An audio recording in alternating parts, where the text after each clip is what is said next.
First, I would like to express my thanks and deep appreciation to GI Endoscopy for giving us this opportunity to introduce our new research.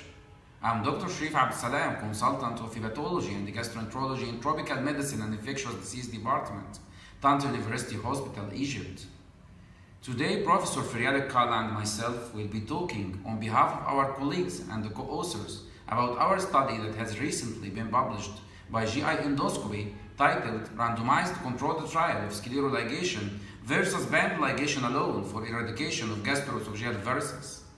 Our country, Egypt, is burdened by having one of the highest prevalence rates of hepatitis C in the world, and therefore the number of patients with cirrhosis and portal hypertension are large. We have a very high rate of patients coming into our hospital for management of bleeding esophageal and gastric varices.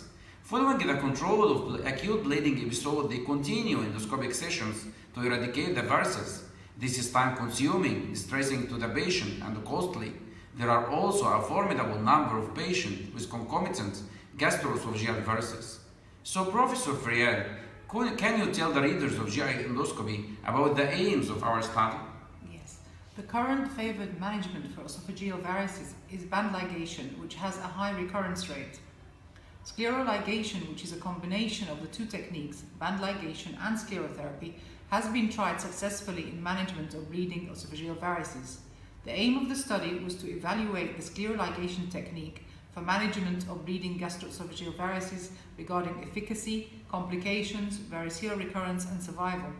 So what makes the idea of trying the scleral ligation technique attractive in the management of gastroesophageal varices? The idea behind this study is that ligation of varices, although effective in primary obliteration of the superficial varices and control of the initial bleeding, does not achieve obliteration of deeper varices or perforating veins and therefore the high recurrence. Injection of a sclerosant material below the ligated portion of the varix theoretically should affect these deeper veins, as well as prolong the contact time of the sclerosing material with the endothelial cells, increasing the efficacy.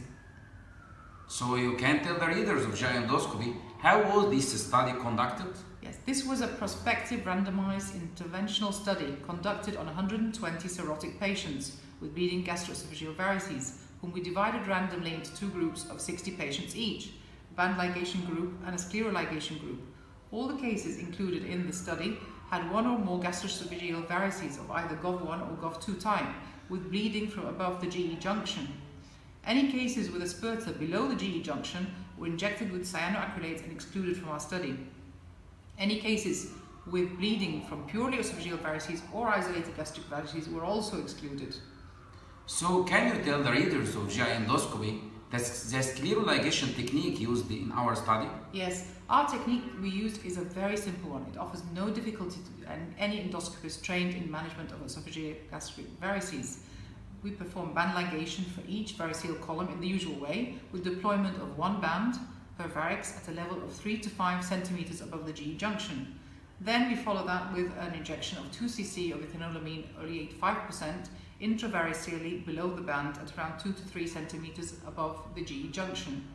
This procedure is repeated every 2 to 3 weeks till eradication. So can you tell the readers of GI Endoscopy about the outcomes of this technique?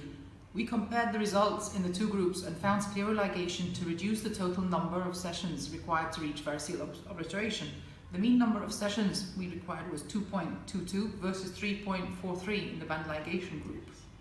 This led to a reduced time to obliteration, which became 8.64 weeks to the end point when using scleral ligation, compared to the 15.6 of the band ligation group, and this was significantly less. The mean total number of bands were also less. The mean total number of bands deployed per patient was 8.8 bands in comparison to 13.72 in the band ligation group, which was very significant. So can you tell the readers of GI Endoscopy about the complications of this technique?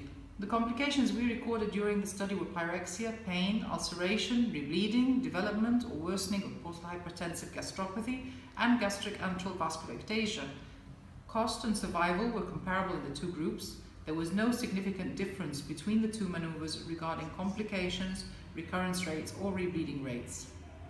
Therefore, we recorded no major complications. So what is about the future? We recommend in the future further studies on this promising technique. in managing of bleeding, gastroesophageal varices, conduction of trials with different sclerosing materials in the hope of lowering the costs and the complications as well as the recurrence rates. So we would like to thank GI Endoscopy again for giving us this opportunity to introduce our new research. We can't forget the other authors. Of course, Professor Dr. Abdurrahman Qubtan, which was the cornerstone of our research team, and Professor Mansour, we thank him for his brilliant ideas, and Professor Dr. Rihab Badawi for her hard work in this study, Dr. Muhammad Al-Hindawi, the talented endoscopist, and Professor Hanan Al-Bassat, which had made a great effort in this study, and also we'd like to thank Professor Dr. Muhammad Al-Badawi. Thank you. Thank you. Thank you, Dr. Friel. Yeah.